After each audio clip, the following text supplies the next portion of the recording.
सबका स्वागत और धन्यवाद। आज व्रत पारण समय जो है 5:27 से लेकर 10:12 तक है। इसके अंदर व्रत का पारण करना है। सर्वप्रथम श्रील प्रभुपाद शिक्षामृत, ये प्रभुपाद जी ने 7 जुलाई 1968 को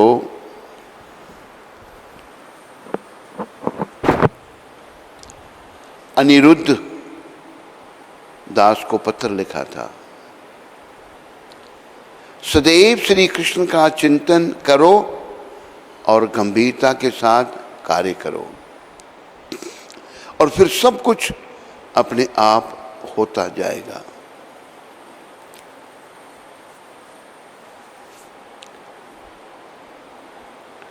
अभी आप देखो, यहाँ भी बड़ी विचारने की बात गुरुदेव कह रहे हैं।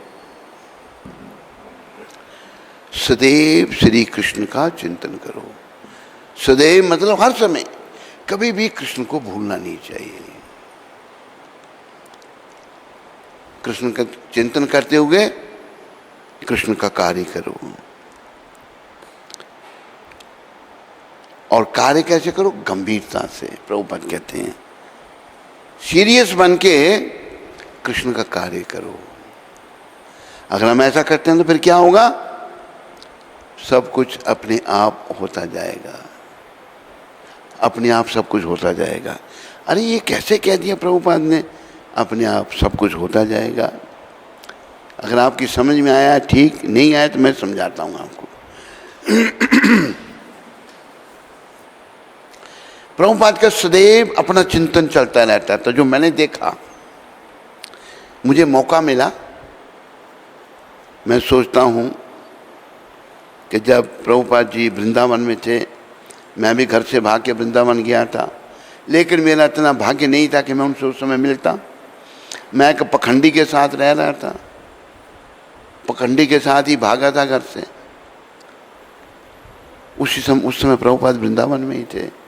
कहीं उनको मिल जाता कितना अच्छा होता, लेकिन नहीं, इतना सौभाग्य नहीं था। फिर भी चलो, जैसा है हमारे कर्मों के अनुसार। बड़ा सौभाग्य ये है, 74 की शुरुआत में प्रभुपाद जी से भेंट हुई और भेंट होती उनकी कृपा मिल गई। बड़ी कृपा मिली उनकी, और उनकी कृपा के फलस्वरूप ही हम जी रहे हैं।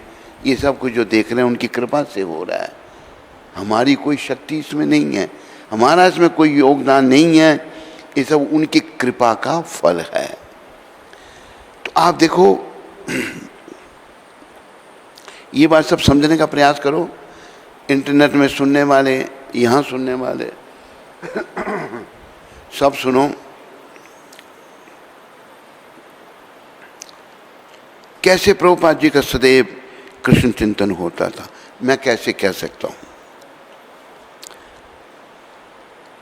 देखो, जो ऐसे महान आत्मा हैं, ऐसे महान वैष्णव हैं, वो सदा भगवान का चिंतन करते हैं। तो क्या हमें अनुभव होता है? उनके पास बैठने से हमें शांति का अनुभव होगा, हमें अच्छा लगेगा। कुछ ऐसी दुरात्माएं होती हैं, उनसे बात करो, उनके पास जाओ तो आत्मा दुखी होती है, आदमी घबराता है कि मेरे पास क्यों आ गया ये है सदैव चिंतन। और एक मैं घटना आपको बता देता हूँ, क्योंकि इन बातों को समझना बहुत ज़रूरी है। नया नया मैं 74 की बात है, बम्बई में था। प्रभुपाद जी छत के ऊपर बैठे हुए थे, सायंकाल का समय था और सबको दर्शन दे रहे थे। कुछ लोग, फिल्म स्टार भी आके बैठा हुआ था, देव कुमार उसका नाम, और भी कुछ लोग थे, माताएं थीं, कुछ वृद्ध थे, कुछ बच्चे थे, प्रभुपाद जी के पास बैठे हुए हैं। मैं भी वहाँ दर्शन कर रहा था। तो बम्बई में सर्दियों में भी गर्मी होती है, वो सर्दियों में भी लोग एसी चलाते हैं। वहाँ की जलवायु ऐसी है। तो गर्मी थी, ये मौसम गर्मी का ही होगा, थोड़ा बहुत अंतर हो सकता है। मैंने मोर पंख लिया प्रभुपाद जी को, मोर पंख से मैं हवा करने लगा और बड़ा आनंद आ रहा है, बहुत अच्छा लग रहा है मुझको। प्रभुपाद जी बैठे हैं, लोगों को दर्शन दे रहे हैं, बातचीत कर रहे हैं। तो इतनी देर में टेंपल कमांडर, यहाँ का टेंपल कमांडर हमने पवन शर्मा जी को बना रखा है।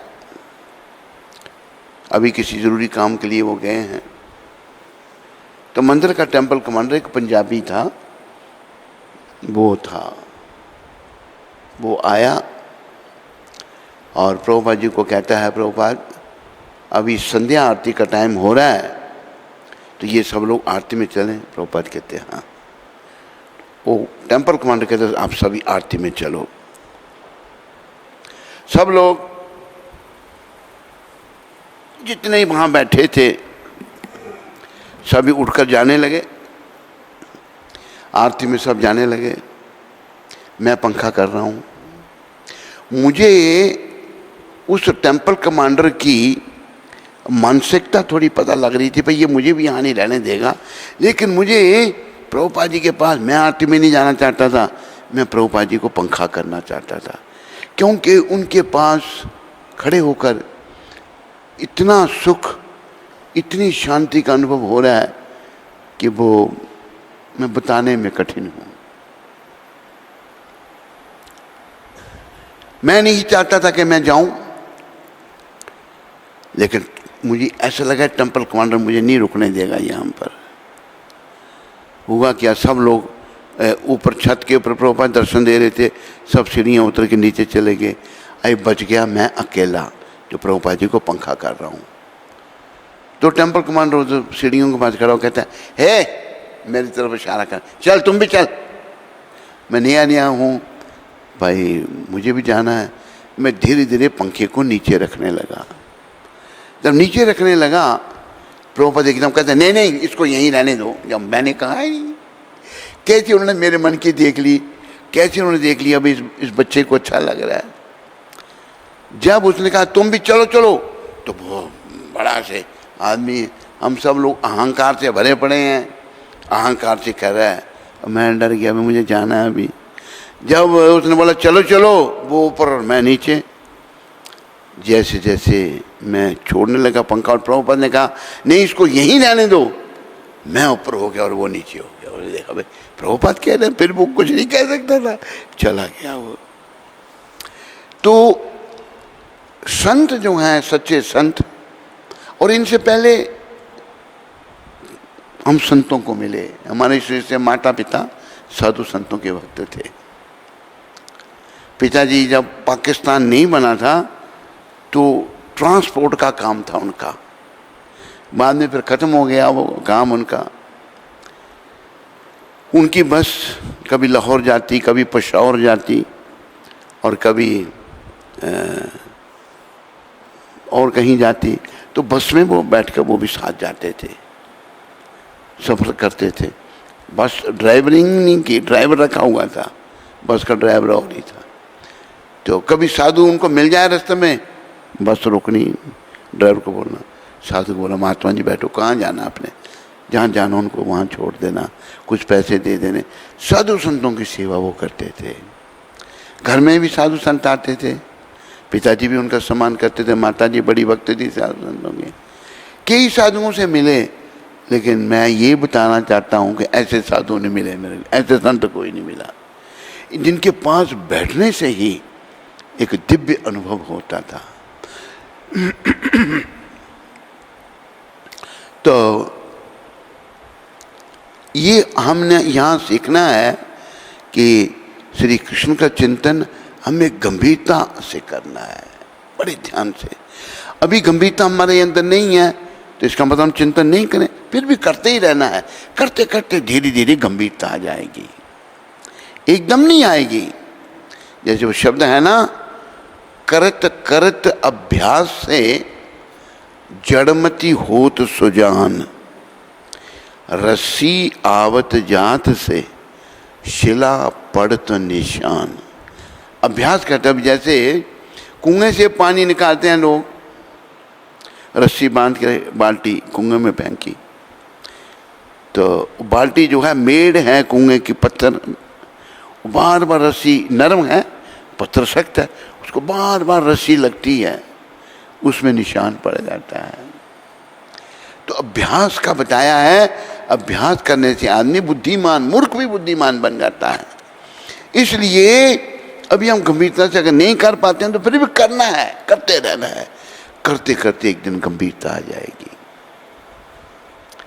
तो इन्होंने ये जो शब्द कहे कि और फिर सब कुछ अपने आप होता जाएगा। अभी आप देखो, ये गंभीर से भक्ति में शुरू से, और ये कोई बाद में भक्त नहीं बने, बचपन से ही भक्त थे।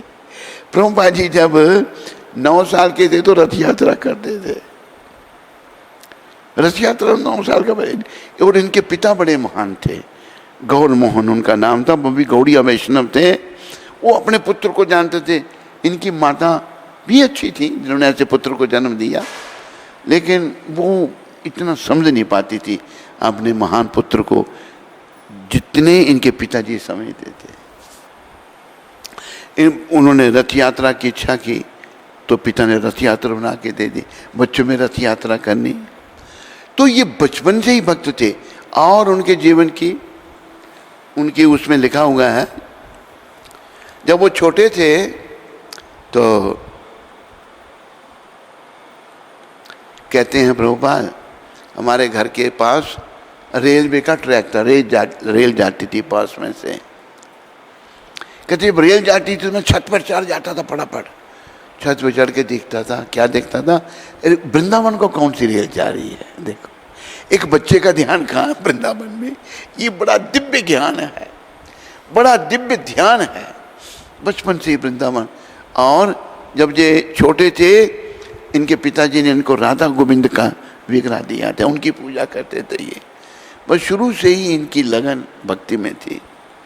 फिर पढ़ना भी था इनको, पढ़ते नहीं तो कैसे अंग्रेजी में अनुवाद करते। सारे ग्रंथ इन्होंने बंगला से अंग्रेजी में अनुवाद किए। इनके ग्रंथ जो हैं मानव समाज को बहुत बड़ी देन है, बहुत बड़ी देन है, जिनको पढ़ करके लोगों का जीवन बदल जाता है। इसलिए आप सबको, हम सबको प्रयास करना चाहिए इनके ग्रंथों को पढ़ने का। अगर बुद्धि में कोई संशय हो, अगर आप ये समझ गए हैं कि आप ये समझ गए कृष्ण भगवान हैं और मैं जीव हूँ, मेरा कर्तव्य कृष्ण की सेवा करना है, तो फिर जप पे जोर दो, खूब जप करो, चलते फिरते उठते बैठते जपते रहो। तो देखो, ये गए अमेरिका में किस आधार पर? समुद्री जहाज में गए, हवाई जहाज के पैसे नहीं थे। और भगवान बताते हैं सबको कि मेरा भक्त कितना पक्का होता है। जैसे प्रहलाद जी कितने पक्के थे, बाप मार रहा है उनको, मार दो, मैं नहीं छोड़ूंगा, भक्ति नहीं छोड़ूंगा। इसी प्रकार इनको 2 हृदय के आघात हो गए, हार्ट अटैक हो गए। सोचने लगे तीसरा आएगा तो नहीं बचूंगा मैं, लेकिन तीसरे हार्ट अटैक से पहले ही भगवान ने दर्शन दिए रात को। क्योंकि समुद्री सफर जहाज में, मैंने ज़्यादा नहीं, थोड़ा सा समुद्री जहाज में सफ़र किया है। लंदन से हम पता नहीं कौन से देश में गए थे समुद्री जहाज में।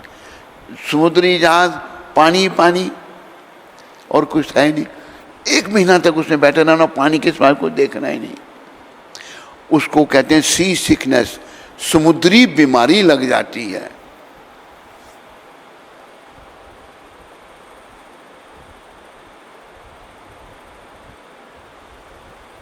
इसको ला के बिठाओ, ये बातें करने वाले, इधर बैठ, आगे आगे, तू तो बीमारी लग जाती है। लेकिन भगवान का भक्त जो है ना, वो भक्ति नहीं छोड़ता। ये सीखने की बात है। किसी भी हालत में हमारी जान पर आ जाए, मरने का समय आ जाए, भक्ति नहीं छोड़नी। प्रहलाद महाराज ने शिक्षा दी, और प्रहलाद जी की तरह ही प्रभुपाद ने भी ये शिक्षा दी। मेरे गुरु ने कहा है, अमेरिका जाना, विदेशों में प्रचार करना, चले गए वहाँ पर। हर समय कृष्ण का चिंतन था, सब काम अपने आप हो रहे हैं, निमित्त कौन बना? प्रभुपाद जी। जैसे अब कैसे प्रचार हो, कोई ये नहीं कि कोई उनका प्रोग्राम अरेंज करता या किसी हाल में जाके लेक्चर करते, कोई है नहीं, तो बेचारे ठहरने का भी कोई स्थान नहीं है, बड़ी परेशानी है। मैं लंबा नहीं विषय छोटा कर रहा हूँ। तो अच्छा, पार्क में वहाँ का पार्क है, उसका टॉम्किंस क्योर पार्क। इंद्र अपना मधुप्रिया मेरे साथ उस पार्क में जा चुका है, इसने देखा है वो पार्क। तो न्यूयॉर्क में है। तो पार्क में वो कौन लोग आ जाते थे? हिप्पी लोग, लड़के लड़कियां घरों से जो दुखी, अभी बड़े बड़े पैसे वाले बड़े धनी लोग, लेकिन जंगली बन गए हैं, ना नहाना ना धोना, ऐसे जानवरों की तरह रहना। वो आके पार्क में बैठे होते थे। तो वहाँ वृक्ष है एक, आज भी वृक्ष खड़ा है। धन्य है वो वृक्ष जिसके नीचे प्रभुपाद जी ने प्रचार शुरू किया 1965 में। प्रभुपाद जी वहाँ खड़े होकर कीर्तन करना, हरे कृष्णा कृष्णा कृष्णा हरे हरे, हरे राम राम राम हरे हरे। सारे बोलो,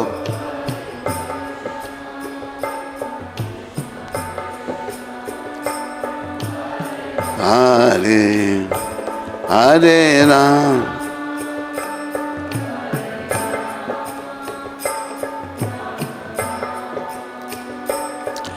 ये कीर्तन करना, फिर क्या होगा भाई? हृदय में भगवान है, हर समय कृष्ण का चिंतन है। उसका बात चल रही है कि सदैव श्री कृष्ण का चिंतन करो और गंभीरता के साथ कार्य करो। गंभीरता से कार्य करने, हृदय में भगवान का चिंतन है। वो जो हिप्पी लोग आगे पीछे बैठे हुए, कान में जब आवाज गई, पास में आके बैठ गए और प्रभुपाद कीर्तन कर रहे हैं। 10, 15, 20, 50 जितने भी हिप्पी लोग, मर्द औरतें लड़के लड़कियां कटे हुए बैठे। तो फिर उन्होंने कीर्तन बंद करके फिर प्रवचन करना। एक मैं सदैव श्री कृष्ण का चिंतन करने का प्रभाव बता रहा हूं। तो उनको गोली की तरह उनके शब्द लगने लगे, वाणी में इतना बल था। वो लोग गे गुजरे लोग जिन्होंने कभी कृष्ण का नाम नहीं सुना था, जो बिल्कुल उल्टे काम करने वाले, बिल्कुल कुमार्ग पर चलने, उन पर भी असर होना शुरू। ये है सदैव श्री कृष्ण के चिंतन का फल। और वही बस तैयार हो गए जिस काम के लिए वो गए, जो काम आगे कुछ वो गोरे हिप्पी कहते हैं, अभी किस लिए आप यहाँ आए हो, क्या करना है? बताया मुझे कृष्ण भावना का प्रचार करना है। तो अच्छा ठीक है, उसके लिए सोसाइटी रजिस्टर करनी है। काम शुरू हो गया, सदैव काम हो रहा है। पर सदैव काम उनका होता है जिनके हृदय में सदा भगवान रहते हैं। प्रभुपाद जी के हृदय में सदा भगवान का वास रहता है। जो मैंने अपना अनुभव आपको बताया, उससे पहले कई साधु संतों साथ रहा, आकर्षण साधुओं के साथ था, लेकिन कोई आकर्षण नहीं हुआ उनके साथ, कोई उनसे प्राप्त कुछ नहीं हुआ। तो हमें सीखना है आज के इस प्रसंग से, प्रभुपाद शिक्षा अमृत से, कि सदैव कृष्ण का चिंतन करो। सब बात मैंने समझा दी आपको। और अगर आपका चिंतन गंभीरता से होगा, गंभीरता के साथ शुरू हो गया, आपका ध्यान इधर से हटने लगा, तो शुद्धि होना शुरू हो जाएगी और संसार के कार्य अपने आप होना शुरू हो जाएंगे। अभी जैसे विदेशों में एक प्रथा चली हुई है, कहते हैं कि जो हम गृहस्थी हैं मंदिर में आके रहेंगे तो हमारा खर्चा कैसे चलेगा। इसका अर्थ यह उनको भगवान पे भरोसा ही नहीं है। गृहस्थी है ना, विषय विकारों में पड़े हुए हैं, भगवान का भरोसा ही नहीं है। अभी देखो ये मंदिर यहाँ बना, फैक्ट्रियाँ भी हमारे सामने बनी, यहाँ कोई ना फैक्ट्री थी ना कुछ था। इनकी कृपा से, इनकी प्रेरणा से, इनके आशीर्वाद से ये मंदिर बना, चल रहा है। शुरू में मेरे साथ एक ही भक्त था, वो भी नकारा ही था, लेकिन भगवान ने सब कुछ चला दिया, काम चल रहा है। तो हमें बहुत बड़ी शिक्षा यहाँ से लेनी है, सदैव कृष्ण का चिंतन करना है और काम स्वतः होते जाएंगे। गृहस्थी हैं, अगर कृष्ण का चिंतन कर रहे हैं, कृष्ण की सेवा कर रहे हैं, भगवान तो जो भगवान को गाली निकालते हैं, भगवान उनको भी खाने के लिए देते नहीं देते, बोलो। तो जो चिंतन करेगा उसको नहीं देंगे। जो कहते हैं हमारी सिक्योरिटी का क्या होगा, इसका मतलब उनका भगवान में भरोसा ही नहीं है। ये कोट भी नोट रखना अपने पास, इंग्लिश में इसकी बड़ी ज़रूरत है। तो हम भगवान के काम भगवान खुद ही करते हैं, खाली अच्छे लोगों को, अच्छी आत्मा को निमित्त बना देते हैं। तो हमें बड़ी शिक्षा लेनी है, क्योंकि प्रभुपाद अनिरुद्ध के माध्यम से हम सबको ये शिक्षा दे रहे हैं कि हम अपने जीवन को सफल करें। पर कई बार एक विचार लंबा विषय हो जाता है, भाई बाकी लोग नहीं कर रहे। अरे कई बार लोग कहते हैं जी कोई करता ही नहीं। अरे जब कोई जो नहीं करता, जो वो मरेगा, तू मरेगा उसके साथ? वो नहीं मरेगा। कोई नहीं करता, तू कर, तूने अकेले आया, अकेले जाना है। हम भूल जाते हैं ना, मंद बुद्धि होने के कारण, बुरे कर्म करने के कारण हम भूल जाते हैं।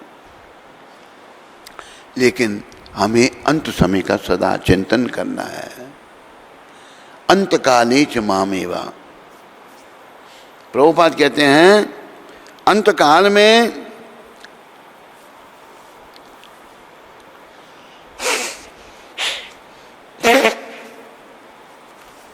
कृष्ण का चिंतन करो। वो कब होगा? जब जीवन काल में अभ्यास किया होगा। जीवन काल में मन के अधीन रहे, मन ने जो कहा वो किया, चाहे पुरुष है चाहे स्त्री है, वो अंत में कभी भगवान का चिंतन नहीं कर सकता। फिर भी हमको प्रयास करना है। मन ने कहा चलो यहाँ से चल पड़े, स्वार्थ सिद्धि हो गई, अभी कोई जरूरत नहीं है, चलो मन मर्जी करो, तो फिर ठीक नहीं, उसमें दुर्गति है, अंत में भगवान का चिंतन नहीं होगा। तो अंत का चिंतन बनाने के लिए अभी सदैव श्री कृष्ण का चिंतन करना है, सदैव श्री कृष्ण के चिंतन में रहना है। और कैसे? गंभीरता से। बड़े अच्छे, गंभीरता नहीं आती उसका मैंने उत्तर आपको दे दिया, पर सब कुछ अपने आप होता जाएगा। कृष्ण की सृष्टि चल नहीं रही है अपने आप, सब कुछ उनकी रचना है। ये दुनिया बनाना, बना के फिर चलाना, बस उसी का काम है। बड़ा जोरदार उसका इंतजाम है, बड़ा जबरदस्त उसका इंतजाम है। ये दुनिया बनाना, बना के फिर चल, बस उसी का काम है। बड़ा जोरदार उसका इंतजाम है। सूर्य चंद्र तारे अपने धर्म से न टल सके, इंसान की मजाल क्या जो उसका क्रम बदल सके। एक फूल भी खिले नहीं, एक पत्ता भी हिले नहीं, सारे जहां की उसके हाथ में लगाम है। बड़ा जोरदार उसका इंतजाम है, बड़ा जबरदस्त उसका इंतजाम। जल पे है थल और थल पे आसमान है, फिर भी एक दूज पहना बोझ एक समान। अजब का ये जहान है, बिन खंबे के मकान है। यहाँ का एक एक कण उसका गुलाम है, बड़ा जोरदार उसका इंतजाम है, बड़ा जबरदस्त उसका। अभी देखो कई लोग भगवान के विधान को बदलने का प्रयास करते हैं क्योंकि वो पागल है, दिमाग खराब है उनका। और होता अभी देखो जैसे बड़े बड़े पापी हुए, वो था हिटलर था, कितने लोगों को मारा उसने, कितने ज्यूस मार दिए। कहाँ है वो अभी हिटलर? मुसोलिनी हुआ, खुमैनी हुआ ईरान में, कहते हर 1 मिनट के बाद एक आदमी को मारता था वो। कहाँ है वो? कंस हुआ, कंस ने द्रौपदी माता के 6 बच्चों को मार दिया और ब्रिजवासियों के छोटे छोटे बच्चों को मार दिया। कहाँ है वो? शिशुपाल जो भगवान को गालियां देता था, कहाँ है वो अभी? जरासंध कहाँ है? तो ये लोग प्रयास करते हैं क्योंकि वो भक्त नहीं है, बुद्धि मलिन है। बुद्धि मलिन होने के कारण वो गलत काम करते हैं और परिणाम में उनको मुंह की खानी पड़ती है। सूर्यदेव रोज समय पर उदय होते हैं, समय पर अस्त हो जाते हैं। चंद्रमा भी ऐसे ही है। और इंसान की क्या मजाल है कि वो उनका कर्म जो है उसको बदल दें। तो सूरज आज नहीं निकलेगा, ताकत है किसी की रोकने की? इधर से नहीं इधर से निकलेगा नहीं, वो सब भगवान की इच्छा से सब कुछ हो रहा है। तो ऐसा बताया कि एक फूल भी खिले नहीं, एक पत्ता भी हिले नहीं, भगवत इच्छा के बिना कुछ नहीं होता। सारे जहां की उसके हाथ में लगाम है, सारे जहां को भगवान चला रहे हैं, बड़ा जोरदार उसका इंतजाम है। एक और फिर आगे जल पे आया था। अब पृथ्वी खोदो तो नीचे से पानी निकलता है, जल के ऊपर थल है ना, पृथ्वी है, थल पे आसमान है, ऊपर आसमान है। कितना बड़ा छत देख रहे हैं आप, यहाँ छत बना है तो खंबे हैं, ये छत ये इतना बड़ा, दीवारों पे खड़े हैं, दीवारों पर बाहर है। हमने आर्किटेक्ट को कहा बीच में खंबे नहीं होने चाहिए, हाल तो उसने ये सब ऐसा बना दिया। पर इतना बड़ा छत देख रहे हैं, कोई खंबा है इसके नीचे? कोई बोझ है उस पर? कैसा चल रहा है काम? हम देखते हैं कितना बड़ा छत है आसमान का। अजब का ये जहान है, बिन खंबे के मकान है। यहाँ का एक एक कण उसका गुलाम है, भगवान का गुलाम है। तो हमें भगवान के चरणों में आस्था होगी ना, फिर कोई चिंता की बात नहीं है। जैसे प्रहलाद जी के मन में आस्था थी, भगवान के चरणों में भरोसा था, उनके गुरु नारद जी की कृपा से। जब प्रहलाद महाराज राक्षस कुल में जन्मे थे, माँ बाप राक्षस, रावण हिरण्यकशिपु बाप था, कयादु माँ थी, राक्षस परिवार। लेकिन वो इतने पक्के भक्त बन गए, बाप कहता मार दूंगा, मार दो, कोई नहीं मार सकता भक्त को। राखे कृष्णा मारे के, मारे कृष्णा राखे के। बड़ा प्रयास किया मारने का, आकर खुद ही मरना पड़ा उसको।